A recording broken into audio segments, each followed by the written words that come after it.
사람은 정말로 30대가 될 때까지 아주 정말 세상에서 정말 방랑자로 방탕함의 끝을 달릴 수 있는 그런 인생을 살아왔습니다.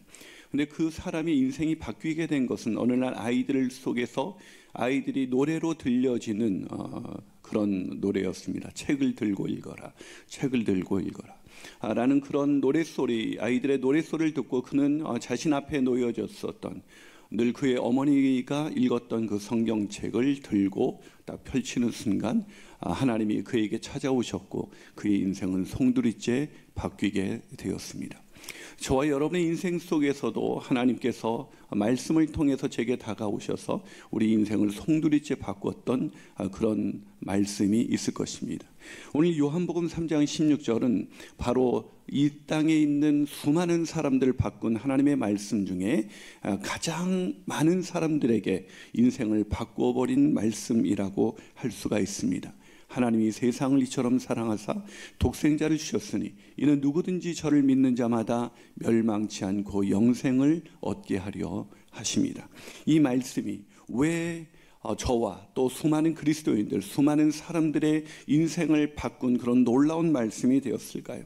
우리는 이 말씀을 통해서 무엇을 깨달을 때 우리는 그런 놀라운 변화된 삶을 살아갈 수 있게 되는 것일까요? 첫 번째로 요한복음 3장 16절에서 우리는 하나님이 하나님이시라는 것을 깨달아야 합니다. 뭐라고요? 하나님이 하나님이시다. 여러분, 인간의 모든 불행이 어디서부터 시작되는지 아십니까? 그것은 하나님을 알지 못하기 때문입니다. 많은 사람들은 돈이 없어서 건강을 잃어버렸기 때문에, 아니면 인간관계가 깨어져 버렸기 때문에 인생이 불행하다고 생각하지만 그 모든 깨어짐의 원인은 바로 하나님을 알지 못하는 데 있는 것입니다. 또 존 파이퍼라는 목사님은 인생에서 가장 복된 삶은 하나님께 굶주린 삶, 다른 것이 아니라 하나님을 찾는 삶, 하나님만 갈망하는 인생, 그 인생이야말로 가장 복된 인생이라고 우리에게 가르쳐주고 있습니다. 자, 하나님을 알아가는 것, 그것이 왜 이렇게 중요한 것일까요? 창세기 1장 1절은 하나님에 대해서 이렇게 말하고 있습니다. 태초에 하나님이 천지를 창조하시니라. 뭐라고요? 하나님이 천지를 창조하셨다. 즉 우주 만물의 주인이 하나님이시다라고 성경은 말하고 있습니다. 또한 창세기 1장 27절은 이렇게 말씀합니다. 하나님이 자기 형상 곧 하나님의 형상대로 사람을 창조하시되 남자와 여자를 창조하셨다.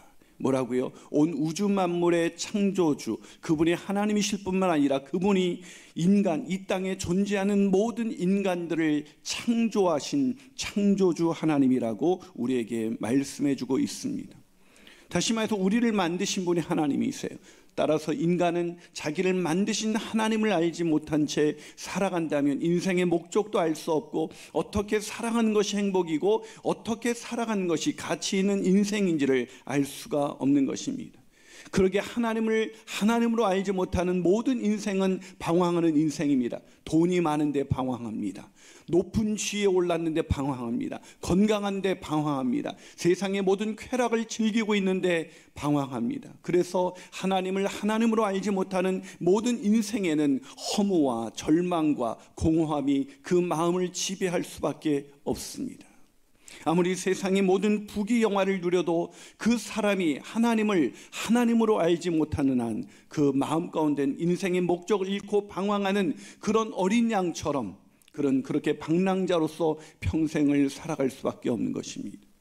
그러게 인간으로서 이 온 세상의 부귀영화를 다 누렸다고 했던 그 솔로몬은 그가 쓴 지혜서에서 이렇게 말합니다. 전도자가 이르되 헛되고 헛되며 헛되고 헛되니 모든 것이 헛되도다.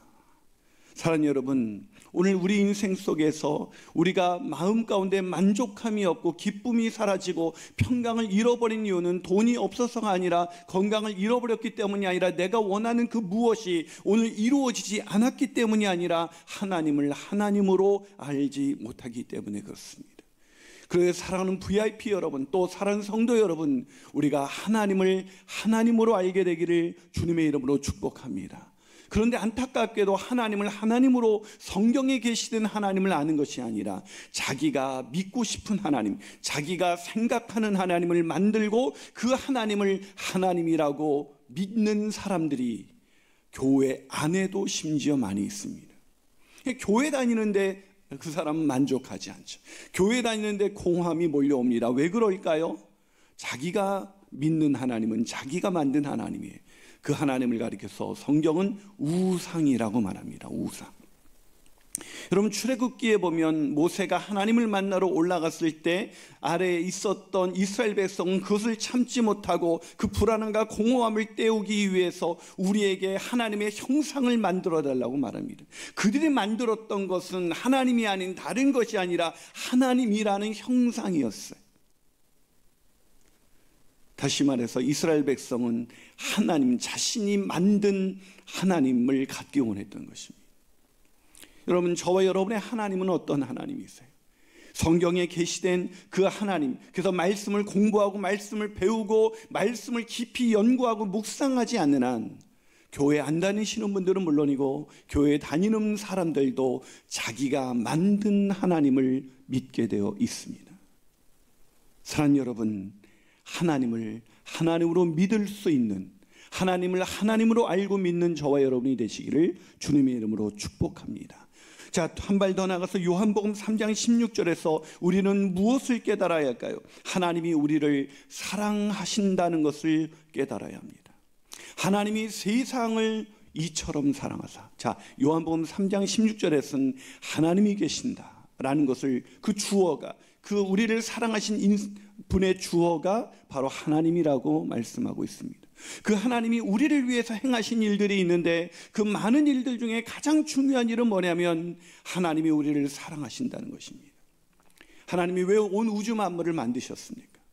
그것은 우리를 사랑하셨기 때문입니다. 온 우주 만물은 인간들이 이 땅에 거할 하나님이 마련하신 장막이었습니다. 하나님이 마련하신 처소였고 하나님이 마련한 동산이었습니다. 거기에 저는 이렇게 요즘 가을에 단풍이 참 아름답지 않습니까? 지나다닐 때마다 저는 하나님께 감사합니다. 하나님, 날 위해서 이것을 만드셨군요. 저는 아름다운 하늘의 구름을 볼 때마다 하나님이 오늘 나를 위해서 보여주시는 하나님의 작품인 것을 저는 굳게 믿습니다. 그러게 하늘에 떠다니는 구름도, 바람도, 새도, 나무도, 강도, 바다도, 그 모든 것이 나를 위한 하나님의 사랑으로 저는 다가오기에, 이 가을에 느끼는 정취가 단순히 자연이 아름다운 것이 아니라 자연을 주신 하나님을 향하여 내 마음이 감사로 차오르게 됩니다. 하지만 하나님을 하나님으로 알지 못하는 사람들은 자연의 아름다움을 보면서도 하나님께 감사하지 않습니다. 자연에 경탄하면서도 자연을 만드신 하나님을 볼 수 없는 사람들, 그런 사람들은 하나님의 사랑을 느끼지 못하죠. 그러나 하나님이 우리를 사랑하신 것이 많이 있는데 온 우주 만물을 창조하신 것보다 더 큰 하나님의 사랑은 하나님이 우리를 위하여 아들을 내어 주셨다는 것입니다. 하나님께서 우리를 위해서 아들을 내어 주셨어요. 그래서 그 하나님의 사랑을 경험할 때마다 저는 하나님이 나를 얼마나 사랑하는지 알 수가 있습니다. 그런데 많은 사람들이 하나님의 사랑을 느끼지 못한다고 말합니다. 아까 말씀드린 것처럼 아름다운 자연을 보면서도 하나님을 느끼지 못하는 것처럼 하나님께서 우리에게 행하신 놀라운 일들이 많은데 우리는 하나님이 나를 사랑하지 않는다고 생각합니다. 왜일까요? 내가 원하는 것을 해주시지 않기 때문입니다.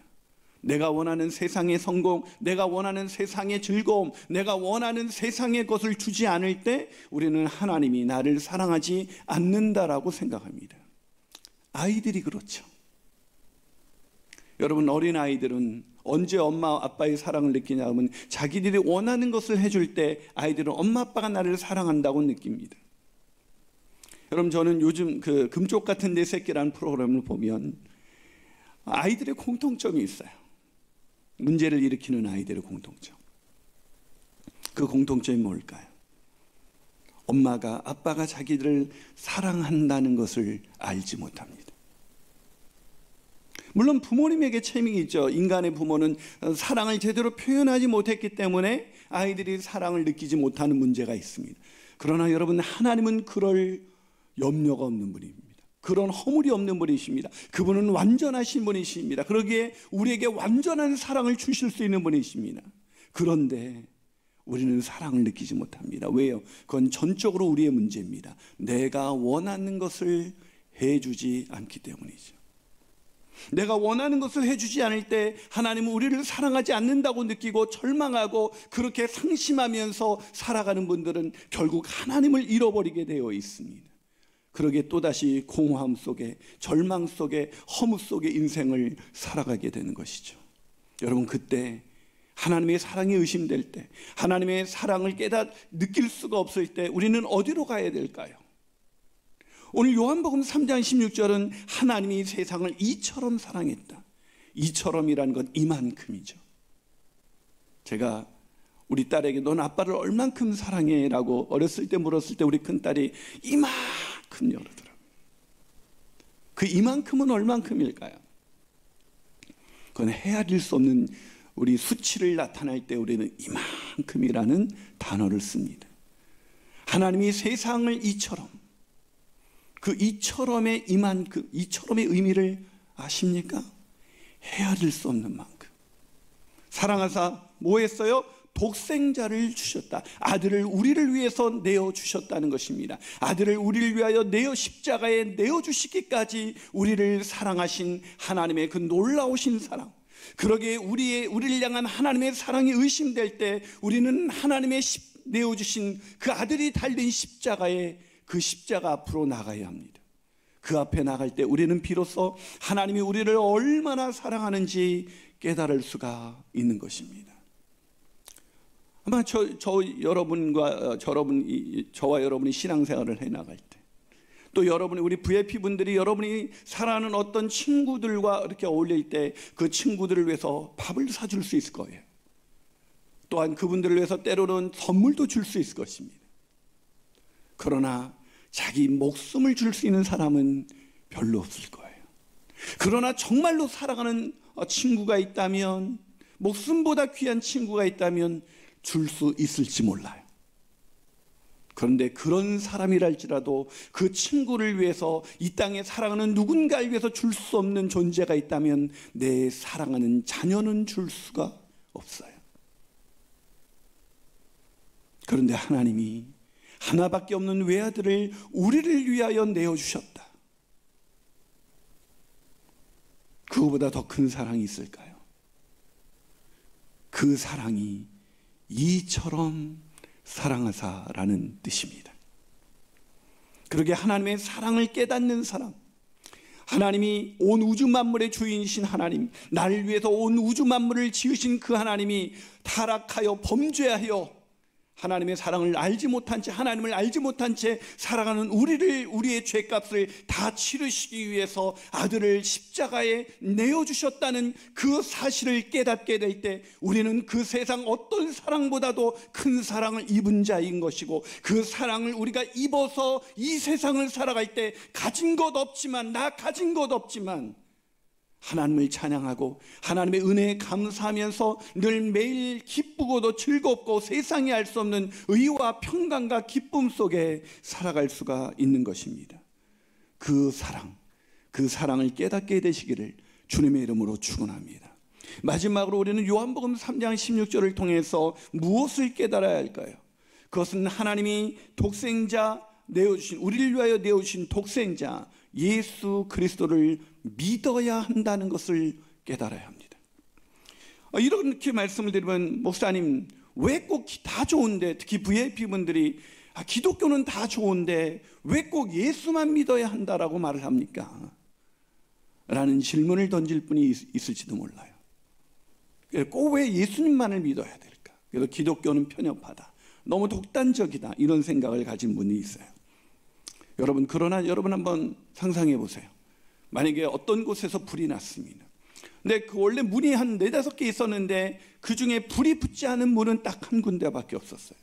그런데 이렇게 말하는 사람이 있다고 칩시다. 어디든지 나가시면 됩니다 라고 말한다면 그 말을 들은 사람들은 어떻게 될까요? 죽음에 이를 수밖에 없죠. 그러나 그 사람들을 정말로 사랑하는 사람은 어디든지 나가면 된다라고 말하지 않을 겁니다. 어떻게 말할까요? 저기로만 나가야 됩니다. 생명의 문은 저기밖에 없습니다. 저기로만 나가야 살 수가 있습니다 라고 말할 거예요. 자기의 사랑하는 아들이 만약에 불붙지 않는 문으로 나가지 않고 엉뚱한 문으로 나가면 거기는 안 돼, 거기는 안 돼 라고 말하지 않을까요? 성경은 말합니다. 사도행전 4장 12절입니다. 다른 이로서는 구원을 받을 수 없나니 천하 사람 중에 구원을 받을 만한 다른 이름을 우리에게 주신 일이 없습니다. 또한 요한복음 14장 6절은 말합니다. 예수께서 이르시되 내가 곧 길이요 진리요 생명이니 나로 말미암지 않고는 아버지께로 올 자가 없느니라. 사는 여러분, 왜 예수만 믿어야 구원을 얻을 수가 있을까요? 여러분, 이것은 뭘 전제합니까? 예수를 믿기 전 우리의 상태는 구원을 받아야 하는 상태에 있다는 것입니다. 여러분, 그래서 우리가 구원을 받기 위해선 가장 중요한 것이 있는데 뭐냐면 구원에 우리가 죄를 지은 대가를 누군가가 내가 치르면 좋은데 내가 치를 수가 없어요. 이미 죄인은 죄인의 대가를 치를 수가 없습니다. 이 죄의 대가를 치를 때 우리는 죄에서 자유케 되어서 구원을 얻을 수 있습니다. 그래서 히브리서 9장 22절은 이렇게 말합니다. 율법을 따라 거의 모든 물건이 피로써 정결하게 되나니 피 흘림이 없은즉 사함이 없느니라. 뭐라고요? 피 흘림, 희생이 없이 누군가가 대신 죽지 않으면 사함, 용서함이 없다는 것입니다. 여러분, 왜 그럴까요? 죄의 싹은 사망이기 때문에 그렇습니다. 여러분, 모든 인간은 죄를 범하였으며 하나님의 영광에 이를 수 없다라고 성경은 말하고 있습니다. 모든 사람이 죄인입니다. 그리고 그 죄의 값은 사망이라고 성경은 말하고 있습니다. 모든 사람이 죄를 졌고 죄의 값은 사망입니다. 그렇기 때문에 히브리서 9장 27절은 한 번 죽는 것은 사람에게 정해진 것이고 그 후에는 심판이 있다고 우리에게 말씀해 주고 있습니다.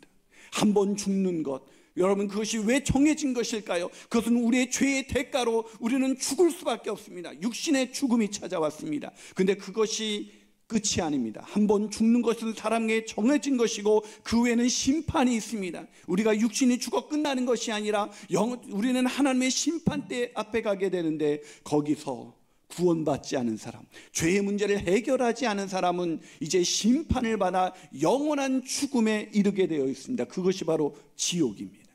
그것이 바로 영원한 불못입니다. 그러기에 한 번 죽는 것으로 끝나는 것이 아니라 우리는 심판대 앞에서 심판을 받아 예수를 믿지 않은 사람, 구원받지 않은 사람, 새로운 생명으로 거듭나지 않은 사람은 영원한 죽음에 이를 수밖에 없기 때문에 우리는 반드시 구원받아야 합니다. 근데 이 죄값을 치를 수 있는 분은 예수밖에 없습니다. 왜요? 여러분, 죄의 값을 치러야 된다고 그랬죠. 누군가가 대신 피를 흘려야 돼요. 누가 대신 죄값을 치러야 돼요. 죄의 싹은 사망입니다. 그런데 이 구약의 시대에는 그래서 이 죄값을 치러야 구원이 있다는 걸 알려주기 위해서 하나님께서 제사의 제도를 알려주셨습니다. 그래서 흠이 없는 양과 염소를 가져다가 대신 죽이는 거죠. 그러나 그것은 모형이지 그 동물이 우리의 죄값을 치를 수 없습니다. 여러분, 만약에 제가 여러분의 가족 중에 누군가를 실수든 고의든 아니든 간에 죽였다고 생각합시다. 그런데 제가 죄를 졌어요. 근데 그 죄값을 대신 용서해 달라고 제가 아끼는 어떤 동물을 가져다가 이 동물을 대신 죽일 테니 제 죄를 용서해 주십시오라고 말하면 여러분이 용서가 되시겠습니까? 인간이 죄값을 치르기 위해서는 동물로서는 죄를 없이 할 수 없습니다. 구약의 제사 제도는 우리가 피 흘림이 없이는 사함이 없다는 것을 가르쳐 주기 위함인 것이지 동물의 제사가, 동물을 희생제물로 드리는 제사가 우리의 죄값을 없이 할 수가 없어요. 그러면 우리의 죄값을 없애게 하기 위해서는 누가 죽어야 합니까? 인간이 죽어야 합니다. 내 죄값을 대신 치르기 위해서는 누군가가 내를 대신해서 인간이 죽어야 되는데 인간은 내 죄값을 치러줄 수 있는 인간은 세상에 존재하지 않습니다. 왜죠? 모든 사람이 죄를 범하였습니다. 죄인은 죄인의 죄값을 대신 치러줄 수가 없습니다. 무기징역수가 10년 징역살이 하는 사람에게 난 어차피 무기징역이니 이 사람의 죗값까지 내가 다 치러주겠습니다라고 판사에게 말한다면 그 죗값을 치르도록 허락할 판사가 어디 있겠습니까? 죄인인 인간은 다른 사람의 죄를 사해줄 수가 없습니다. 그래서 이 땅의 모든 성인 군자라고 하는 그 어떤 사람도 우리의 죄값을 대신 치러줄 수가 없습니다. 그럼 우리의 죄값을 치를 수 있는 분은 누구십니까? 죄가 없으신 거룩하신 하나님만이 죄값을 치르실 수가 있습니다. 그런데 문제는 여기도 문제가 있어요. 하나님은 죽으실 수가 없다는 겁니다.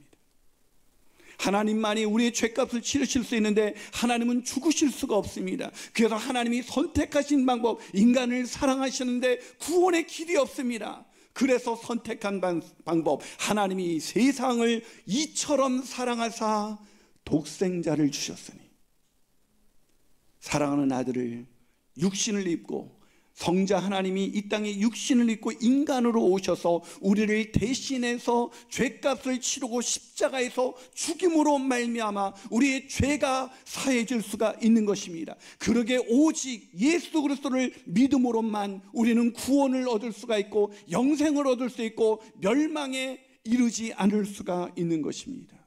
그러기에 사랑하는 여러분, 오늘 사랑하는 VIP 여러분, 오늘 저와 여러분이 죄로 인해서 하나님을 알지 못한 채 아무리 세상에서 열심히 살아도 만족할 수 없는 이런 불행한 인생을 살아가고 있는 것입니다. 이런 인생에서 우리가 구원받아 행복한 인생, 만족한 인생, 영생을 누리는 인생, 그런 인생을 살기 위해서는 예수 그리스도를 내 인생의 구원자요 주님으로 믿어야 합니다. 그렇게 믿을 때만이 우리는 구원을 얻어 영원한 생명을 얻어 이 땅에서 가난한 중에도 부유하고 근심 중에도 기뻐하는 그런 놀라운 축복의 인생을 살아갈 수가 있는 것입니다. 사랑하는 우리 VIP 여러분, 또 성도 여러분, 오늘 예수님께서 나를 위하여 이 땅에 오셔서 죽으셨습니다. 그런데 이게 있어요. 하나님이 세상을 이처럼 사랑하사 독생자를 주셨으니, 여기에 이 말씀을 이렇게 읽는 사람에게는 구원이었습니다. 하나님이 세상을 이처럼 사랑하사 라고 읽는 사람에게는 구원이었습니다.